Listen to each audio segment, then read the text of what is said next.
Hello everyone, Josh first back again, bringing you guys some more 7 Deadly Sins Grand Cross, and today I want to have another little discussion topic with a lot of you out there. I know some of you share in the same opinion, some of you may not. So I'd love to get your take on this in the comment section below after the video. So PvP, I don't feel like this is talked about enough or really at all, but there is major issues with the PvP system. And I don't feel like that system has ever really been addressed since the game's release. Maybe it has in its early stages of JP compared to what it is now. I don't know specifically, but I do know that its current state is still not working. So I'm seeing countless people all the time saying, what happens when you get up in the champ for both geared and ungeared? How do I keep climbing? I feel like every week I'm falling behind, and it's hard for me to maintain, getting up there to getting those 60 diamonds a week by getting the Champ 1 and ungeared, or getting back up to Champ 1 into possibly Challenger to get that additional 1,000 coins per week, which is very vital to a lot of players, including free-to-plays. And you're always saying, I feel like every week everyone's getting so much stronger, and I can't really do nothing about it.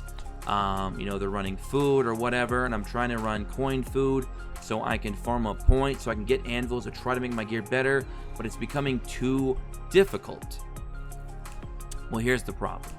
The problem is Netmarble does not have their whales and their free-to-plays divided like they should be.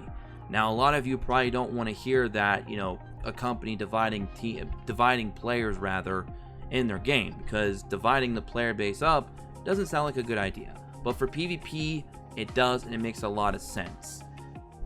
In ungeared, you're more likely to run into whales than you are in geared. And that's the crazy thing to think about. Because in geared, if you invested a lot into your gear as a free-to-play, you can still get a pretty good CC total.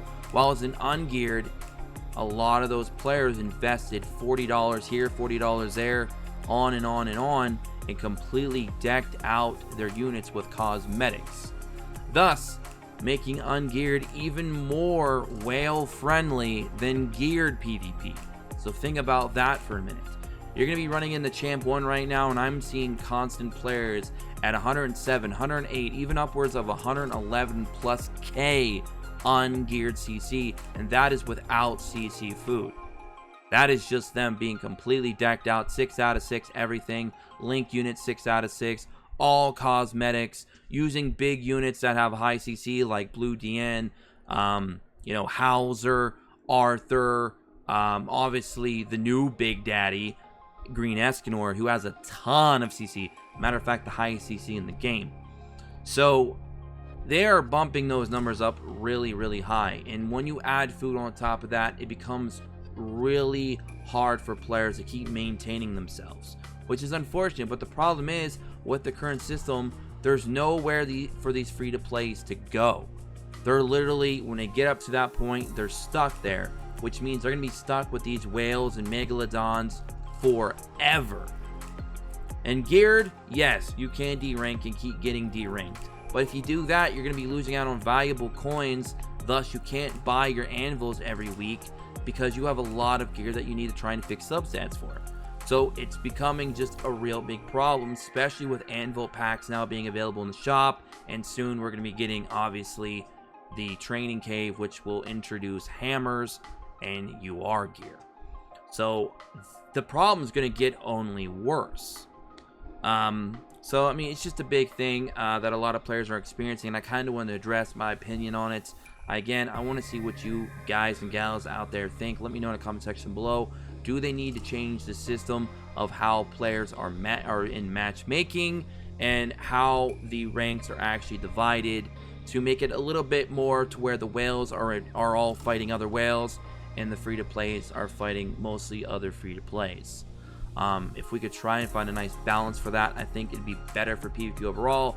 That way, everybody can still somewhat feel like they're in, they're competitive, but not being pushed so far aside that it's becoming, is it even worth even going into? And we don't want players to feel like that, be it free to play or a whale. You don't want to feel like you are completely an outlier and you're isolated and you cannot play a certain mode of the game that you feel you're locked out on based on your personal limitations that are, you know, in some ways out of your control. So that's just one thing. But the big problem with PvP is food. Food needs to be removed from PvP, period. Make a new way for players to gain coins by simply getting wins. Give them 1 point for a loss. Give them 10 for a win. Change the shop prices to kind of match with the new system. Or give us 3 coins for a loss and 33 or whatever for a win. Do that. Or 1 for a loss, 33 for a win. I don't care how you want to do it. I feel that food should be completely banned from PvP. Nothing is more annoying than using coin food to try and build up a few wins so you can go and get some anvils to try and better your gear, especially if you're playing an ungeared to do that. And then you run into a team that's not only got higher CC than you, they're also running a Green Merlin in the back and they're running ult food because all they care about is wins. Because maybe they're a Megalodon, they're a whale, whatever. Maybe their gear is already good and they don't really need the anvil, so they don't need the coins. Maybe their coin shop is already completely cleared out. Who knows? So they're there to basically just collect wins for the sake of getting wins. Maybe just for recognition, maybe just for pride, maybe because they're just bored. Who knows what the reason is, but you're going to run into those teams running coin food, trying to progress in the game, and going to be completely shut down by getting hit with 2 to 3 ults by turn 2. By turn 2. Most ults are designed to try and take other units out. There's something that you're supposed to build up to utilize in a strategic way to win. There's no strategy involved when you can just basically snap your fingers together and magically have 2 units with ult gauges already full, leaving your opponent at a complete disadvantage because you're running food that simply is just beyond broken, especially with the current meta on global. Now, I know the JP side had to deal with this as well, but just because they dealt with it doesn't mean it was the correct way to go about things. So I feel like that needs to be addressed. I feel like it needs to be talked about more. I hope other YouTubers, especially ones that are more higher up in viewership and stuff like that, that can reach more people, hopefully they address that as well. Because I feel like there's so many different things that they could do to PvP to make it a little bit more balanced, more unique. You know, add rotating ban lists for PvP. You know, do this or do that. There's so many different things that they could do that other companies have done that they could take, you know, notes on, you know, reference from, make their own unique style on it, their own little twist, but make it work. Because right now, I feel like I'm just playing PvP, we're using coin food, and I'm just hoping, okay, I hope that person's not running ult rush food. I hope he's not running ult rush food. Because it just puts you at such a ginormous disadvantage. Because we have a unit like Green Merlin that can just sit nicely, nice and safe in the back, completely avoiding any kind of damage, giving all your units a free orb, and then you use ult food, boom, another free orb. And then when you think that you've done enough to make your CC high so you can go first a lot of times to try and get a nice first turn on a lot of these teams, you then run into a team that has lower CC that's running those types of things, Merlin in the back, ult food, and if you don't kill any of those units on turn 1, well, you know what's going to happen. They're going to turn things around on you and have 2 to 3 ults ready to go, and your back's against the wall. And there's nothing you could have done. No matter how good your card RNG was, they're just going to be spamming you with ult food. Ult gauges are full, charged, and ready to go. So that forces you to now have to run units that can remove ult gauges, which really starts putting your limitations on the team builds you can do, and might even cripple some of your team builds altogether, because some of those units might not even be built up in the first place. I'm talking about units like, you know, your own Green Merlin perhaps, okay, or your own Red Hellbrim. Units like that, or even Red SR Bond, which nobody's using anymore, at least up in the higher rankings. So you're very limited on things you can use, and if you put those units in your team, you're gonna have to change your whole team comps up to match to get some kind of synergy. So It's a real problem. Now, the Kingdom team is one of the big ones that utilize this method, and it's a bit annoying. As a lot of JP players will tell you, it was a very annoying meta, and it's still a meta that exists to this very day. So don't think this meta goes away. It's going to be here for the foreseeable future. It has yet to be fully knocked out of the meta, so I don't know if it ever will. It's just such a strong combo. I mean, being able to basically guarantee getting two ults off basically on your second turn, that's very powerful. That is overly powerful. And I feel like they need to address that. And I don't think the JP player base really addressed it enough. You know, for the most part, it was still a new game to them. They didn't really know what to expect going forward. Maybe they held out hope that the meta would change, and it didn't. Or maybe it just got worse. And that also doesn't solve the problem. The moral of the story of today's video is we just need some more balance. We need some things changed up to work in a manner that is good and feasible and reasonable for all players. I'm not here to advocate free-to-plays. I'm not here to advocate whales.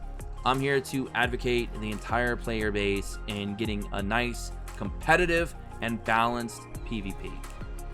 Metas change, they come and go. Some stay, some stick around, some last a long time, some don't last very long at all, some last just a week, some last a couple days.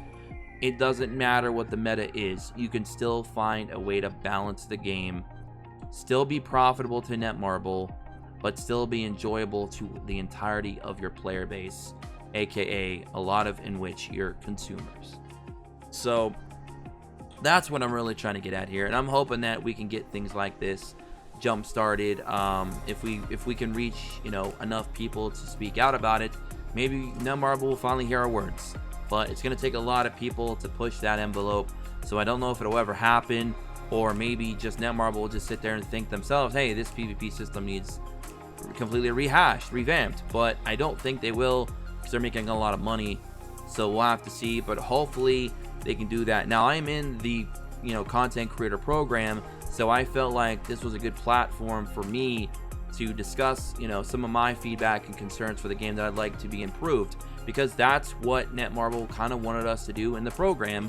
And as of right now, nothing, you know, has really been done with the program. We haven't really done anything with it.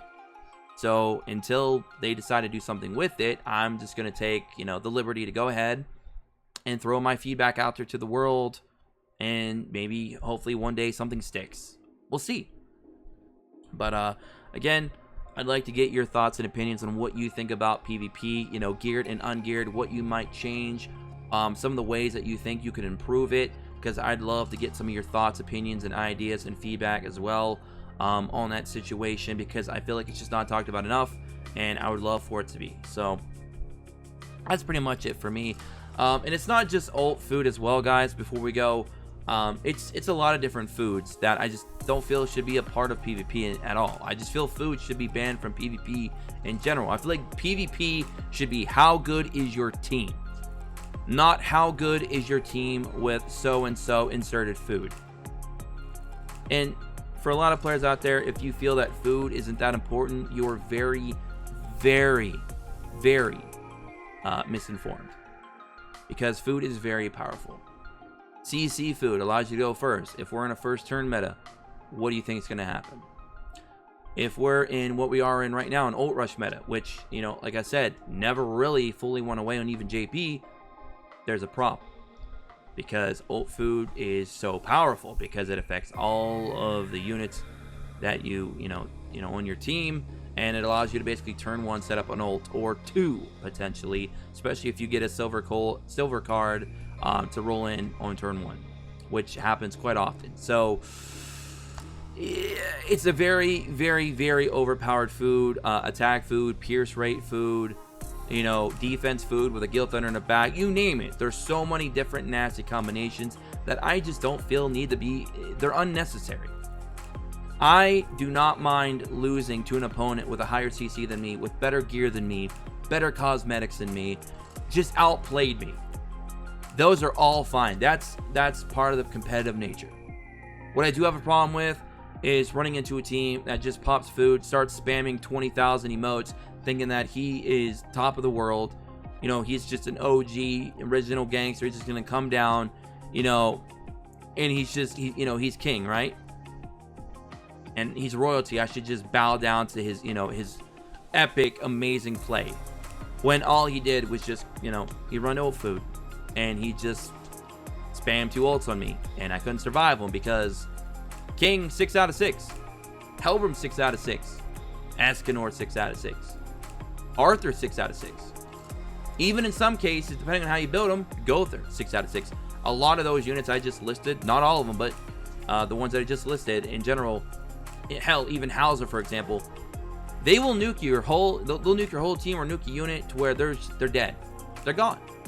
No matter how good your gear is or how good your cosmetics are, those types of units, their ults are so powerful that they take you out. And to be able to get 2 of those, 3 of those on turn 2 ready to go off on you, what are you gonna do?